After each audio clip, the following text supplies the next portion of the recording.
নমস্কার, আপনারা দেখছেন হাই নিউজ। আমি শ্রীপর্ণা রয়েছে আপনাদের সঙ্গে। শুরু করছি আজকে দ্য ওয়ার্ল্ড টুডে। আর শুরুতেই দেখে নেব আজকে হেডলাইন্স।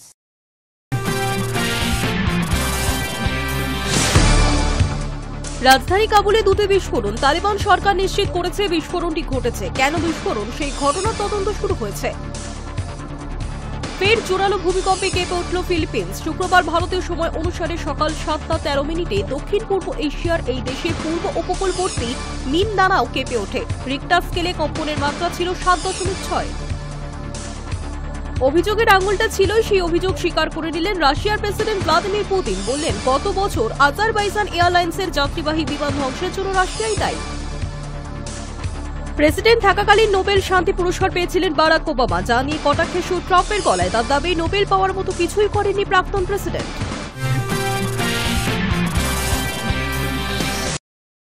রাজধানী কাবুলে দুটি বিস্ফোরণের শব্দ শোনা গিয়েছে। তালিবান সরকার নিশ্চিত করেছে বিস্ফোরণটি ঘটেছে। আর কেন বিস্ফোরণটি ঘটেছে, সেই ঘটনায় তদন্ত শুরু হয়েছে। বুধবার রাতে পরপর কয়েকটি বিস্ফোরণে কেঁপে উঠল আফগানিস্তানের রাজধানী কাবুল। ঘটনাচক্রে আফগান তালিবান নেতা তথা সে দেশের বিদেশমন্ত্রী আমির খান মুক্তাকির 6 দিনের ভারত সফরের গোড়াতেই। সংবাদ সংস্থা জানাচ্ছে, বুধবার রাতে অন্তত দুটি জোরালো বিস্ফোরণ ঘটেছে কাবুল শহরের প্রাণকেন্দ্রে।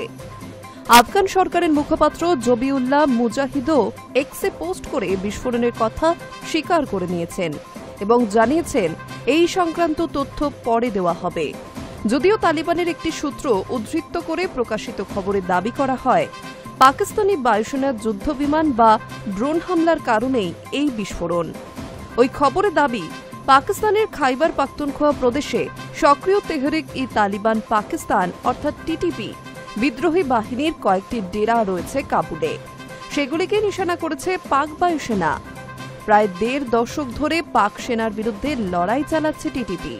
আফগানিস্তানের শাসক তালিবানের একাংশ থেকেও তার মদত পাচ্ছে বলে ইসলামাবাদের অভিযোগ। টিটিপিকে ফিতনা আল খোয়ারিজ বলে চিহ্নিত করে পাক সরকার এবং সেনা।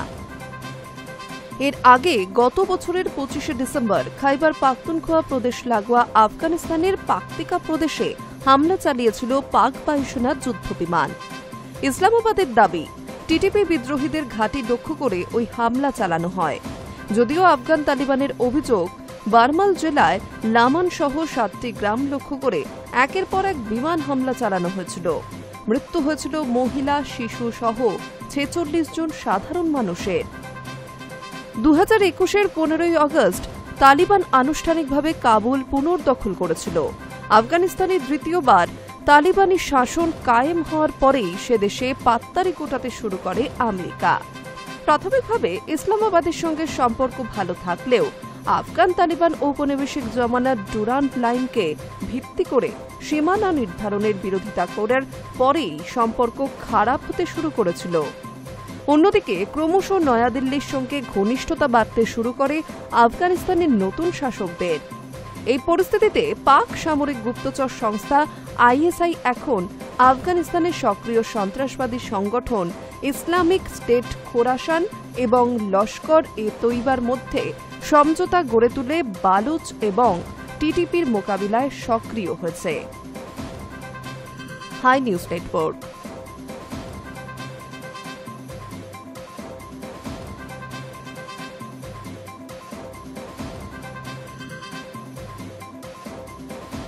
ফের জোরালো ভূমিকম্পে কেঁপে উঠল ফিলিপিন্স। শুক্রবার ভারতীয় সময় অনুসারে সকাল 7:13 দক্ষিণ পূর্ব এশিয়ার এই দেশে পূর্ব উপকূলবর্তী মিনদানাও কেঁপে উঠেছে। রিক্টার স্কেলে কম্পনের মাত্রা ছিল 7.6। ফের জোরালো ভূমিকম্পে কেঁপে উঠল ফিলিপিন্স। শুক্রবার ভারতীয় সময় অনুসারে সকাল 7:13 দক্ষিণ পূর্ব এশিয়ার এই দেশে পূর্ব উপকূলবর্তী মিনদানাও কেঁপে ওঠে। রিক্টার স্কেলে কম্পনের মাত্রা ছিল 7.6। সংবাদ সংস্থার তরফে জানানো হয়েছে, ভূমিকম্পটি হয়েছে মাটির 10 কিলোমিটার গভীরে। শক্তিশালী ভূমিকম্পের জেরে সমুদ্র উপকূল বরাবর 300 কিলোমিটার এলাকা জুড়ে সুনামি সতর্কতা জারি করা হয়েছে। এই ভূমিকম্পে এখনো পর্যন্ত ক্ষয়ক্ষতির কোনো খবর পাওয়া যায়নি। তবে ফিলিপিন্সের উপকূল এলাকায় থাকা বাসিন্দাদের সমুদ্র থেকে নিরাপদ দূরত্বে সরে যেতে বলা হয়েছে। আগামী 3 ঘণ্টায় ভূমিকম্প পরবর্তী কম্পন এবং জলোচ্ছ্বাসের সম্ভাবনাও রয়েছে। প্রশান্ত মহাসাগরে সুনামি সতর্কতাকে কেন্দ্র করে উদ্ধৃত করে সংবাদ সংস্থা জানিয়েছে, ফিলিপিন্সের উপকূলবর্তী এলাকায় ঢেউয়ের উচ্চতা ৩ মিটার পর্যন্ত হতে পারে। তুলনায় কম উচ্চতার ঢেউ আছড়ে পড়তে পারে ইন্দোনেশিয়ায়। ইতিমধ্যে দুটি প্রদেশে সুনামির সতর্কতা জারি করেছে ইন্দোনেশিয়া প্রশাসন। গত ৩০ সেপ্টেম্বর ৬.৯ মাত্রার ভূমিকম্পে কেঁপে উঠেছিল ফিলিপিন্স। সবচেয়ে বেশি ক্ষতিগ্রস্ত হয়েছিল সেই দেশের সেবু প্রদেশের বোগো এবং পার্শ্ববর্তী ছোট শহরগুলি। ওই ভূমিকম্পে এখনো পর্যন্ত ফিলিপিন্সে ৬৯ জনের মৃত্যু হয়েছে। শুধুমাত্র বোগো শহরেই অন্তত ১৪ জনের মৃত্যু হচ্ছে। ধসে পড়েছে একের পর এক বাড়ি, নাইট ক্লাব এবং অন্যান্য ব্যবসায়িক প্রতিষ্ঠানও। প্রশান্ত মহাসাগরের রিং অফ ফায়ারের উপর রয়েছে ফিলিপিন্স। এই রিং অফ ফায়ার বিশ্বের সবচেয়ে ভূমিকম্পপ্রবণ এলাকা। ভূমিকম্পের পাশাপাশি প্রতি বছর কম করে ২০টি টাইফুন এবং উপকূলবর্তী ঝড়ের সম্মুখীন হয় দেশটি। ১৯৯০ সালে দক্ষিণ ফিলিপিন্সে ভূমিকম্পে কমপক্ষে ২,০০০ বাসিন্দার মৃত্যু হয়। রিক্টার স্কেলে সেই কম্পনের মাত্রা ছিল ৭.৭। High News network. অভিযোগের আঙুলটা আগেই ছিল, আর সেই অভিযোগ স্বীকার করে নিলেন রাশিয়ার প্রেসিডেন্ট ভ্লাদিমির পুতিন। বললেন, গত বছর আজারবাইজান এয়ারলাইন্সে যাত্রীবাহী বিমান ধ্বংসের জন্য রাশিয়াই দায়ী। অভিযোগের আঙুলটা ছিল পুতিন সরকারের দিকে। বৃহস্পতিবার সেই অভিযোগ স্বীকার করে নিলেন রাশিয়ার প্রেসিডেন্ট পুতিন। বললেন, গত বছর আজারবাইজান এয়ারলাইন্সে যাত্রীবাহী বিমান ধ্বংসের জন্য রাশিয়াই দায়ী ছিল। ২০২৪ সালে ২৫ ডিসেম্বর ৬৭ জন যাত্রী নিয়ে আজারবাইজানের বাকু থেকে রাশিয়ার গ্রোজনি শহরে যাওয়ার পথে দুর্ঘটনায় পড়েছিল আজারবাইজান এয়ারলাইন্সের বিমানটি। কাজাখস্তানের আক্তাউতে জরুরি অবতরণের সময় সেটি ভেঙে পড়লে ৩৮ জন যাত্রী মারা গিয়েছিলেন, আহত হয়েছিলেন ২৯ জন।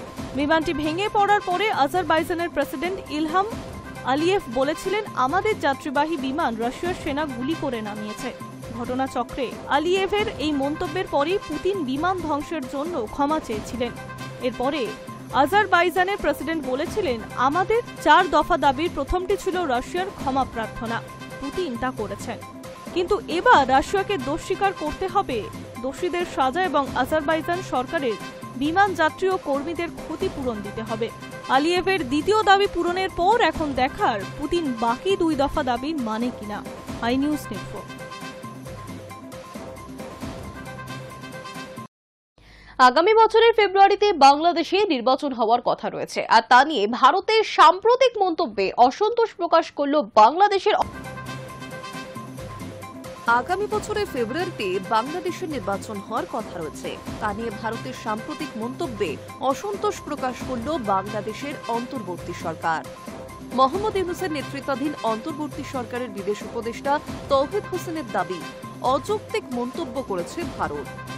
বাংলাদেশের সরকারি সংবাদ সংস্থা বাসস অনুসারে বুধবার তৌহিদ হোসেন বলেন, আমি ওই বক্তব্যকে তাদের বিষয় বলে মনে করি না। এটি বাংলাদেশের সম্পূর্ণ অভ্যন্তরীণ বিষয়, আর এই ধরনের মন্তব্য একেবারেই অযৌক্তিক। বাংলাদেশে শেখ হাসিনা সরকারের পতনের পর থেকেই ঢাকা এবং দিল্লির মধ্যে কূটনৈতিক সম্পর্কের এক টানাপোড়েন সৃষ্টি হয়েছে। এই পরিস্থিতিতে বাংলাদেশের বিদেশ উপদেষ্টার মন্তব্য যথেষ্টই তাৎপর্যপূর্ণ। সংবাদ সংস্থা অনুসারে গত সোমবার বাংলাদেশ থেকে আসা সাংবাদিকদের এক প্রতিনিধি দল দিল্লিতে সাক্ষাৎ করে ভারতের বিদেশ সচিব বিক্রম মিশ্রের সঙ্গে। এই আলাপচারিতার সময়ে তিনি জানান, বাংলাদেশে অবাধ সুষ্ঠু নির্বাচনের পক্ষে নয়াদিল্লি। সেই নির্বাচনে যাতে সকলে অংশগ্রহণ করতে পারেন সে কথাও বলেন তিনি। মিশ্রি আরও জানান, ভারত চায় যত দ্রুত সম্ভব বাংলাদেশে এই নির্বাচন আয়োজন করা হোক। তিনি বলেন, বাংলাদেশের কর্তৃপক্ষ যে নিজে থেকেই এই নির্বাচনের একটি সময়সীমার কথা বলেছেন তা আমাদের ভালো লেগেছে। এই নির্বাচন আয়োজিত হওয়ার জন্য আমরা অধীর আগ্রহে অপেক্ষা করব। মিশ্রি আরও জানান, সাধারণ মানুষের দ্বারা নির্বাচিত বাংলাদেশের যে কোনো সরকারের সঙ্গেই কাজ করার জন্য ভারত প্রস্তুত। প্রতিবেশী দেশের সাংবাদিকদের সঙ্গে আলাপচারিতার সময়ে এই মন্তব্যগুলি করেছিলেন বিক্রম মিশ্রি। বাংলাদেশের নির্বাচন প্রসঙ্গে মিশ্রির ওই মন্তব্য প্রসঙ্গে বুধবার ঢাকায় প্রশ্ন করা হয় ইউনূস সরকারের বিদেশ উপদেষ্টাকে। ওই প্রশ্নের জবাবে তৌহিদের দাবি, এই ধরনের মন্তব্য সম্পূর্ণ অযৌক্তিক। বস্তুত গত সোমবার বাংলাদেশি সাংবাদিকদের প্রতিনিধি দলের সঙ্গে মিসরের আলোচনায় হাসিনার প্রসঙ্গ উঠে এসেছিল। হাসিনার প্রত্যর্পণের অনুরোধ প্রসঙ্গে ভারত এবং বাংলাদেশের সরকারের মধ্যে আলোচনার প্রয়োজন রয়েছে বলে জানিয়েছিলেন মিসরি। এটির সঙ্গে যে বিচার বিভাগীয় এবং আইনি প্রক্রিয়া জড়িত রয়েছে তাও স্মরণ করিয়ে দিয়েছিলেন তিনি।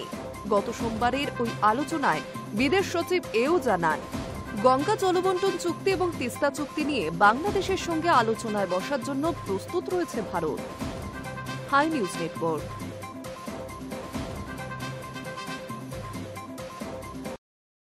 গাজা শান্তি চুক্তি প্রথম দফায় একমত ইসরায়েল এবং হামাস, এমনটাই ঘোষণা করলেন মার্কিন প্রেসিডেন্ট ডোনাল্ড ট্রাম্প। প্রায় 2 বছর ধরে চলতে থাকা রক্তক্ষয়ী যুদ্ধে কি তাহলে এবার ইতি পড়বে? এই প্রশ্নটি এখন উঠতে শুরু করেছে। গাজা চুক্তির প্রথম দফায় একমত ইসরায়েল এবং হামাস, এমনটাই ঘোষণা করলেন মার্কিন প্রেসিডেন্ট ডোনাল্ড ট্রাম্প। প্রায় 2 বছর ধরে চলতে থাকা রক্তক্ষয়ী যুদ্ধ কি তাহলে এবার ইতি পড়বে? প্রশ্ন এখনই উঠতে শুরু করেছে। বুধবার ট্রাম্প তার সোশ্যাল মিডিয়ায় লেখেন, আমি গর্বিত গাজা শান্তি চুক্তির প্রথম দফায় একমত হয়েছে ইসরায়েল এবং হামাস। এর অর্থ প্যালেস্তাইনের সশস্ত্র গোষ্ঠী ইসরায়েলের পণবন্দীদের মুক্তি দেবে। পরিবর্তে ইসরায়েল গাজার কিছু অংশ থেকে তাদের সেনা তুলে নেবে। তিনি আরও লেখেন, আরব এবং মুসলিম দেশের কাছে এটি একটি গর্বের দিন। ইসরায়েল হামাসের সংঘাত থামাতে আমি কাতর। মিশর এবং তুরস্কর মতো মধ্যস্থকারী দেশগুলিকে ধন্যবাদ জানাতে চাই। অন্যদিকে হামাস একটি বিবৃতিতে জানিয়েছে, গাজায় যুদ্ধ বন্ধ করে শান্তি ফেরাতে চুক্তিতে রাজি হয়েছে। ইহুদি দেশটি গাজায় কিছুটা অংশ থেকে তাদের সেনা তুলে নেবে। পরিবর্তে ইসরায়েল পণবন্দীদের মুক্তি দেবে হামাস। গাজা চুক্তিকে ইতিমধ্যে স্বাগত জানিয়েছে ভারতের প্রধানমন্ত্রী নরেন্দ্র মোদী এবং ব্রিটেনের প্রধানমন্ত্রী কিয়ের স্টারমার। অন্যদিকে ইসরায়েলের প্রধানমন্ত্রী বেঞ্জামিন নেতানিয়াহু তার প্রতিক্রিয়া দিয়েছেন, জানিয়েছেন এটি ইসরায়েলের জন্য একটা বড় দিন। মার্কিন প্রেসিডেন্ট এই ঘোষণার পরই উদযাপন করে দিয়েছেন প্যালেস্তাইনিদের। বছর 45 রান্ডা সামেহ বলেন, আমি বিশ্বাস করতে পারছি না যে 2 দেশের মধ্যে চলা এই দুঃস্বপ্নের অবসান ঘটতে চলেছে। প্রচুর মানুষের মৃত্যু হয়েছে, আমরা সর্বস্ব হারিয়েছি। আরও এক বাসিন্দা বলেন, আমাদের এবার বিশ্রামের প্রয়োজন। এই যুদ্ধে আমার ভাই এবং পরিবারের সদস্যদের মৃত্যু হয়েছে, ঠিক করে তাদের কবর পর্যন্ত দেওয়া হয়নি। এবার সেই কাজগুলি আমি সম্পন্ন করব। গাজায় যুদ্ধ থামানো নিয়ে কয়েকদিন আগেই ট্রাম্পের সঙ্গে বৈঠকে বসেন ইসরায়েলের প্রধানমন্ত্রী বেঞ্জামিন নেতানিয়াহু। তারপরেই হোয়াইট হাউসের তরফে 20 দফা পরিকল্পনা প্রকাশ করা হয়। অবিলম্বে সংঘর্ষ বিরতি থেকে শুরু করে গাজার নতুন সরকার গঠন একাধিক প্রস্তাব পেশ করেন মার্কিন প্রেসিডেন্ট। প্রস্তাবে বলা হয়, গাজাকে পুরোপুরি সন্ত্রাসবাদীদের কবল থেকে মুক্ত করে একেবারে নতুনভাবে গড়ে তোলা হবে। যদি ইসরায়েল এবং হামাস 2 পক্ষ এই প্রস্তাব মেনে নেয় তাহলে সঙ্গে সঙ্গে যুদ্ধবিরতি হবে। 72 ঘন্টার মধ্যে জীবিত এবং মৃত পণবন্দীদের ফেরাতে হবে। ইসরায়েলও সমস্ত পণবন্দীদের মুক্তি দেবে। তারপরেই গাজার জন্য বিপুল ত্রাণ পাঠানো হবে রাষ্ট্রসংঘ এবং রেড ক্রসের তত্ত্বাবধানে। এই প্রস্তাবের প্রথম দফায় অবশেষে সম্মত হল ইসরায়েল এবং হামাস। উল্লেখ্য, প্রায় 2 বছর ধরে যুদ্ধ চলছে হামাস ও ইসরায়েলের মধ্যে। অসম এই লড়াইয়ে বলি হয়েছে সাধারণ মানুষ। এখনো পর্যন্ত ইসরায়েলের হামলায় গাজায় মৃত্যু হয়েছে প্রায় 60,000 মানুষের। আহতের সংখ্যা বেড়ে দাঁড়িয়েছে 1.5 লক্ষ। তবে তার চেয়েও বেশি ভয়াবহ আকার নিয়েছে এখানকার খাদ্য সংকট। শুধুমাত্র জুলাই মাসে এখানে 40 জন অনাহারে মৃত্যু হয়েছে, যার মধ্যে 16 জন শিশু। ত্রাণ শিবিরে খাবার আনতে গেলে সেখানেও গুলির লড়াই চলছিল বলে খবর। এই পরিস্থিতিতে গাজায় শান্তি ফেরাতে ইসরায়েল এবং হামাস 2 পক্ষই রাজি হয়েছে। Hi News network.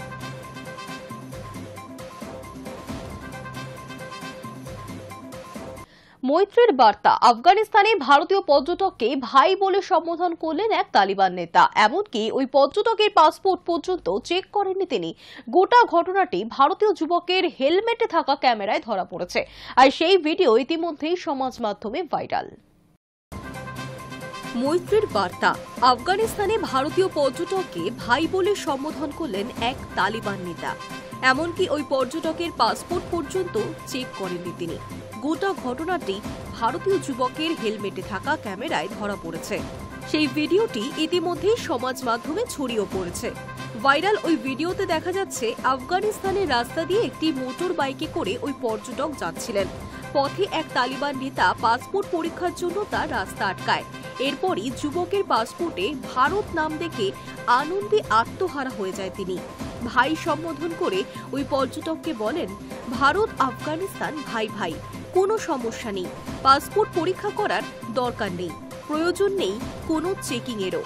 এরপরে ওই পর্যটককে রাস্তা ছেড়ে দেওয়া হয়। ভিডিও সমাজ মাধ্যমে ছড়িয়ে পড়তেই প্রশংসিত হয়েছে নেটিজেনদের কাছে।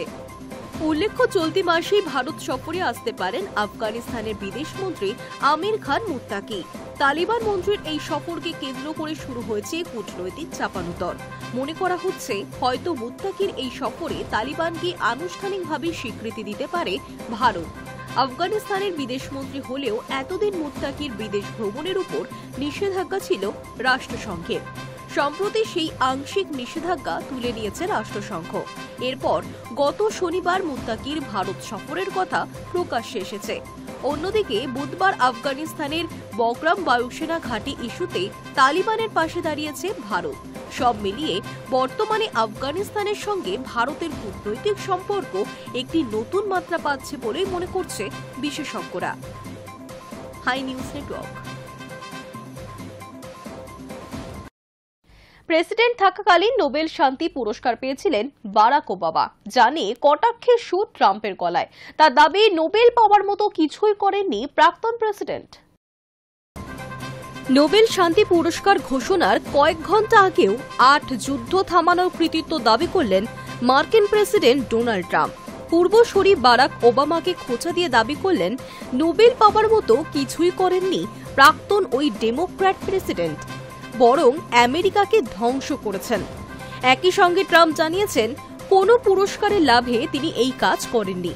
শুক্রবার সংবাদ মাধ্যমের মুখোমুখি হয়ে ট্রাম্প ওবামাকে খোঁচা দিয়ে বলেন, উনি কিছু না করেই নোবেল শান্তি পুরস্কার পেয়েছিলেন। নোবেল কমিটি কিছু করার জন্য নয়, বরং আমাদের দেশকে ধ্বংস করার জন্য ওবামাকে পুরস্কার দিয়েছিল। প্রসঙ্গত, 2009 সালে আমেরিকার প্রেসিডেন্ট হওয়ার 8 মাসের মাথায় নোবেল শান্তি পুরস্কার পেয়েছিলেন ওবামা।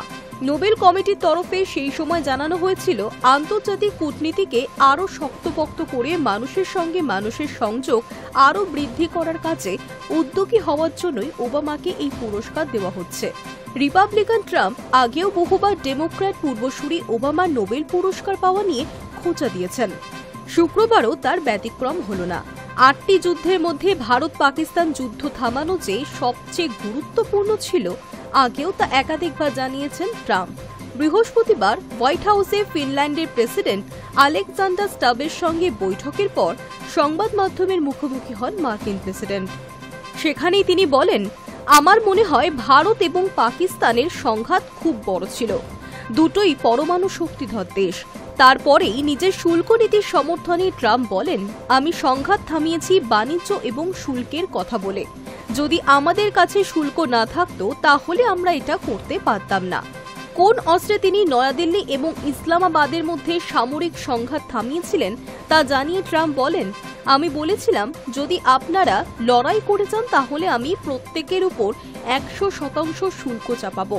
তারপরই তারা সঙ্গে সঙ্গে যুদ্ধ থামিয়ে দিল। গত 20 জুন ভারত পাক যুদ্ধ থামাতে ট্রাম্পের ভূমিকার ভূয়সী প্রশংসা করে তার নাম নোবেল শান্তি পুরস্কারের জন্য প্রস্তাব করেছিল পাকিস্তান। পাকিস্তানের বিদেশ দপ্তরের তরফে একটি বিবৃতি দিয়ে বলা হয়েছে, ক্রমবর্ধমান আঞ্চলিক অস্থিরতার মধ্যেই অসাধারণ কূটনৈতিক দৃষ্টিভঙ্গির পরিচয় দিয়েছেন ট্রাম্প। কৌশলে তিনি ভারত এবং পাকিস্তানের মধ্যে সমঝোতা করেছিলেন। পরিস্থিতির খুব দ্রুত অবনতি হচ্ছিল, কিন্তু শেষ পর্যন্ত ট্রাম্প 2 পরমাণু শক্তিধর রাষ্ট্রের মধ্যে যুদ্ধবিরতি নিশ্চিত করেছেন। এর ফলে বৃহত্তম সংঘাত এড়ানো সম্ভব হয়েছে। লক্ষ লক্ষ মানুষের বিপর্যয় আটকানো গিয়েছে। ভারত অবশ্য বরাবরই বলে এসেছে, পাকিস্তানের সঙ্গে সংঘাত থামানোয় তৃতীয় কোনো পক্ষের কোনো ভূমিকা নেই। Hi News network.